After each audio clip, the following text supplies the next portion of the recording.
Welcome to A Call to Action. Today we're speaking with Chuck Clerici, who is a part of a 6-member committee that is trying to get the townspeople of Wilmington to vote yes on Article 15, a much-needed public safety facility.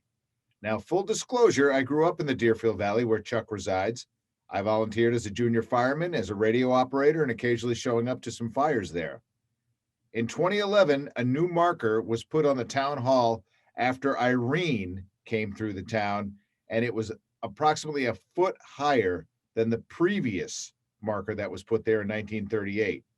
Irene was called a 100-year flood, yet it only took 73 years for another flood to devastate that small community. That flood also, we should say, crippled the Wilmington Fire Department, and also that marker is on the outside of the police department, leaving 2/3 of Wilmington's first responders in a really precarious position. So with that, Chuck, welcome to the program. Thanks, Fish. Good to be here. All right, let's drill into it, man. We are talking about a brand new $5 million facility? $5.5. $5.5 million facility. So give me your elevator pitch. Why does Wilmington need this? It's largely, as you pointed out, it's largely driven by the aftermath of Tropical Storm Irene at the end of August 2011. It devastated our town. Certainly, both first responders, police, and fire were flooded with about 4 feet of water. But the rest of the buildings in the center of town were also, very much devastated, and really needed some of those services, and they weren't able to respond. So, on a personal level, and this has fed into my motivation, that I've been working on this effort for almost 6 years now. On the morning of Irene, my wife and daughter, who was about 20 months old at the time, were stranded in the center of town. They couldn't get from Brattleboro back to our house here in Wilmington, and they had to hole up in what was the high school, what is the old high school now, and unfortunately, the highway department and some other first responders were able to, get the front loader, go to Shaw's, grab some supplies, and take care of my wife and daughter and a bunch of other people, probably 40 or 50 other people who were stuck there in the center of town. That building is on the same plane as the site that we're proposing to build on now. It's the site of the former highway garage, which was moved back in 2011, 2012 to the western end of town. So they were in good position, the highway department, to sort of survive Irene. But both other, major departments in town, fire and police, were not. So that site has remained open for about 8-9 years now. It's pretty much a bare lot, except for a couple barns that will be removed prior to building on the site. But the site is above the floodplain. The lower quarter of the site is actually in the floodplain. So we can't build on that portion of the site. There was public request for some green space development as part of the site. So we worked with the engineers and architects to make the south end of the site kind of the green space. It will be subject and prone to flooding if there is and when there is another flood. But while it's not flooded, it can be some type of green space. So, Chuck, when we look at the landscape of Wilmington and the amount of devastation, this is obviously, as you said, your motivation to kind of help this progress into a forward and positive place. I call these things airplane rules. Mm-hmm. So we need to keep our first responders safe so that they can keep us safe. So by moving their facilities up to a higher ground where they have everything at their disposal when they need it is got to be mission one. Absolutely. So many people needed so much assistance in the aftermath of Irene, and in those moments, there's never a more critical need to need the assistance of your first responders. If your first responders are completely and thoroughly displaced, they can't get to their stations, they can't get to their equipment, they have no equipment. All of the firefighting equipment was destroyed. And, when I say destroyed, it was covered in fuel oil, dirt, sand, sewage that floated up from, underground piping. I mean, it was destroyed. And so Thankfully, we didn't have any large fires that I can recall in that aftermath, but that very well could have happened. Yep. And, downtown is packed. If there's a fire in downtown, the buildings are close enough that it could, wind blow the right way, it could get pretty out of control. And those are all buildings. Thankfully, that did not happen, but you have to work for all these eventualities, and you've got to put the people who protect your town in the best position that you can, and that's what we're trying to do. And I think that it's admirable. It's an admirable charge for sure. So let me just drill in. When you talk about equipment, we're not just talking about the trucks, the pumps, the generators. I mean, we are literally talking about the boots and the protective clothing and the helmets that these folks wear. And we had a chance to talk before we went on the air today, and some folks stepped up and really replaced that equipment quickly. And thank God for them. So in the town of Wilmington, in the valley, do you find an overwhelming response to the affirmative for this kind of an action, or are you in a place where you feel like we need to keep having the conversation? I think humbly you always go about this type of work expecting that you've got to appeal to as many voters as possible. Wilmington is a interesting town, but not a unique town in Vermont, in that 80% of our land and building parcels are owned by out-of-towners, second homeowners who come up and enjoy the valley, year round for skiing and boating and so forth. These folks are a significant portion of our tax base. However, they don't have a vote because they live someplace else as a primary residence, and they vote there. So we're a town of roughly 1,800 people. Voter turnout from town meeting probably ranges from 250 to 400 or 500 people on a good year. So those are the people who decide these projects. And we know those people. They're our friends and neighbors and family members in the community. A lot of them have connection to the fire department. A lot of them have been here for a long time. You don't know where your level of support is until you get to these town meetings. So you go about your business trying to incorporate everything that you know to be important to the community. In our case, having our first responders on high ground in a position to be able to support and defend the town in moments of crisis is important. We are landowners, we are property owners, we are people whose houses could burn, or people who may need the assistance of police. So we know that's important to people. We also know that we are one of the highest taxed towns in the state of Vermont. So the tax burden here is very real. And so at the end of the day, it costs $5.5 million in this case to build this building. And that's going to be a hit on everybody's property taxes. It's not a hit, it's an investment. Right. But some people can absorb that better than others. We know that. And last town meeting, which was just before COVID, we had really resounding support for the architectural and engineering services. We asked the town voters to raise $221,000 to take us through design and actually through the construction phase with the design team. And the vote was resoundingly in favor of it. I want to say we had 230 or 240 votes in the affirmative. And it was a very, very good feeling that the town was behind us. We know the select board is behind us. But now fast forward, we have a town meeting coming up that is, a year into COVID.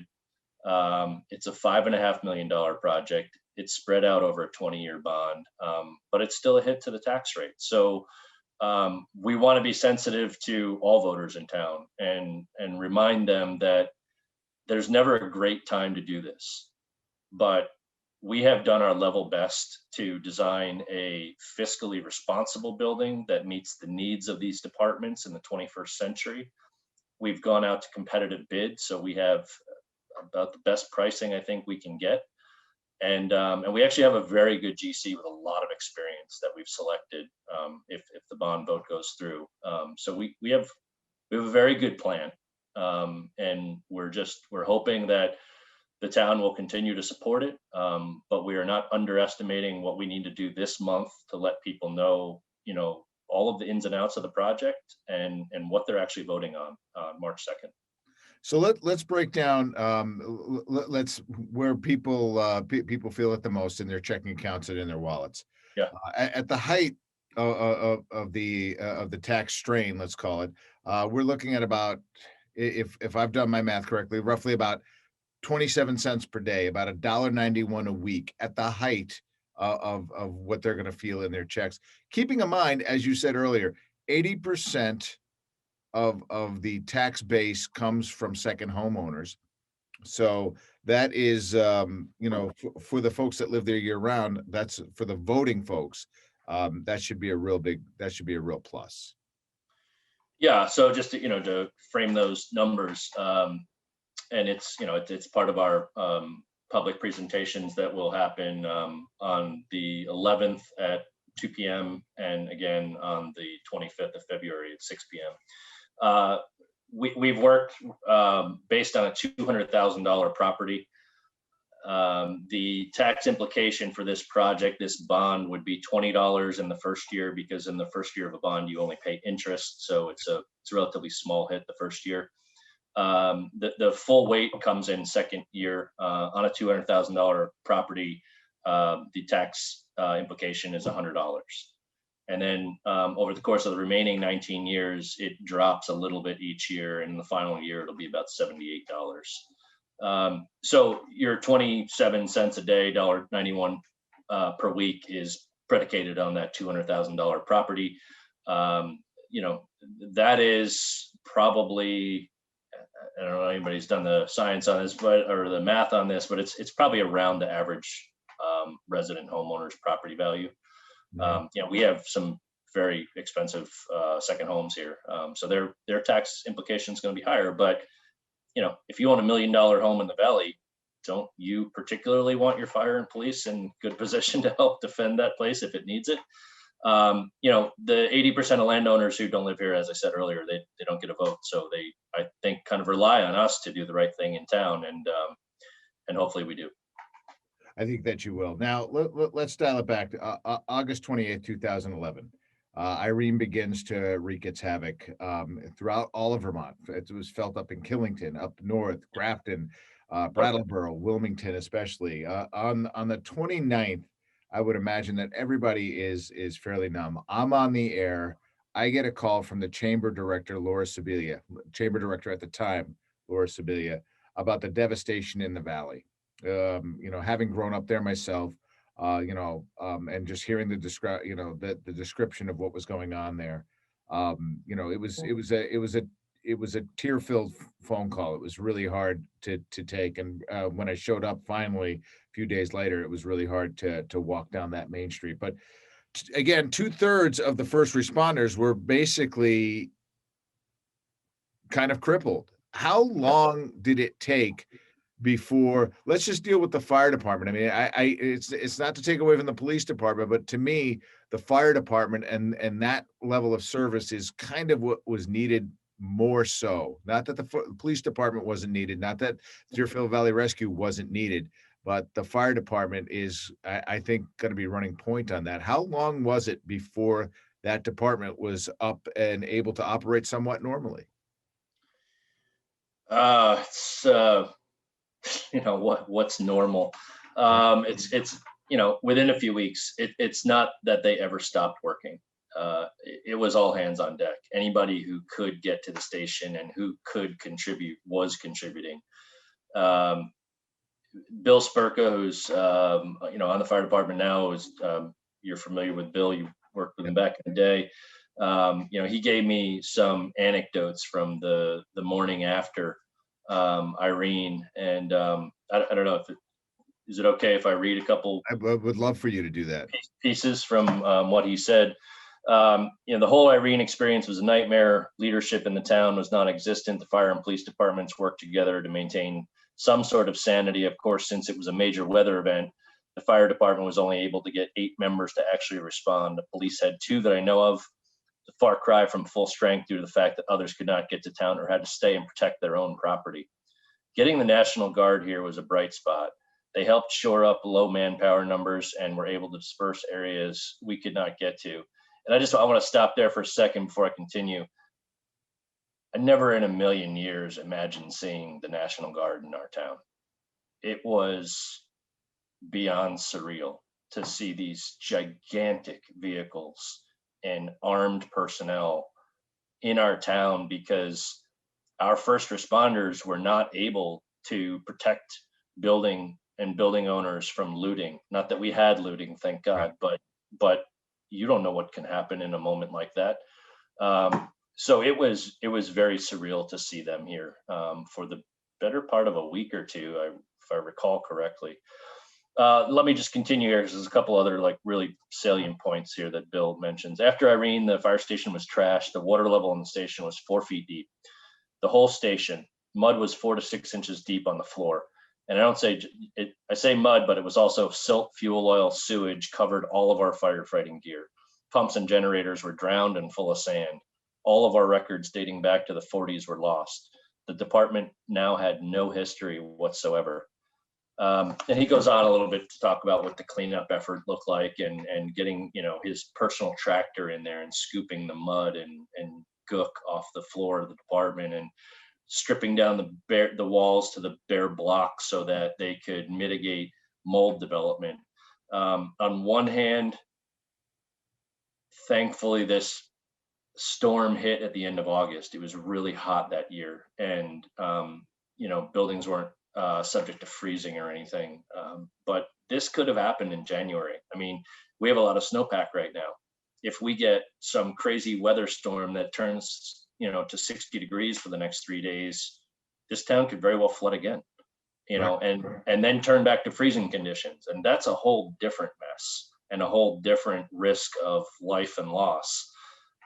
So, for all these reasons, we need to get our town in a better position to be more resilient for the next flood. And it's not an if, it's a when. And we don't believe in 100-year storms anymore. This one was 73. The next one could be 12. It could be 18. It could come anytime. So let's talk about it's Article 15. The people of Wilmington are being asked to vote yes on Article 15. When will they do that? March 2nd is town meeting this year. It'll be a little bit different. We normally have a gathering in one or another of the school buildings, but this year everything will be by Australian ballot. The committee is holding 2 informational sessions on the 11th and 25th to get the news about this project out, so people are as well informed as possible for Article 15 vote. There was a recent article in Deerfield Valley News. There'll be, thanks to your help and cooperation, this newscast and podcast, which will be posted on social media. So, this is full court press. We're trying to get out all the information to all the people and get people as informed as possible, so that they come to the Australian ballot vote on March 2nd and vote in favor of this. Article 15. Chuck, thanks for jumping on the program. Good luck with it. Keep me informed, keep me in touch. Let me know what I can do to help, because I really feel it's an important thing for the Deerfield Valley and for Wilmington specifically. Thanks a lot. I really appreciate it.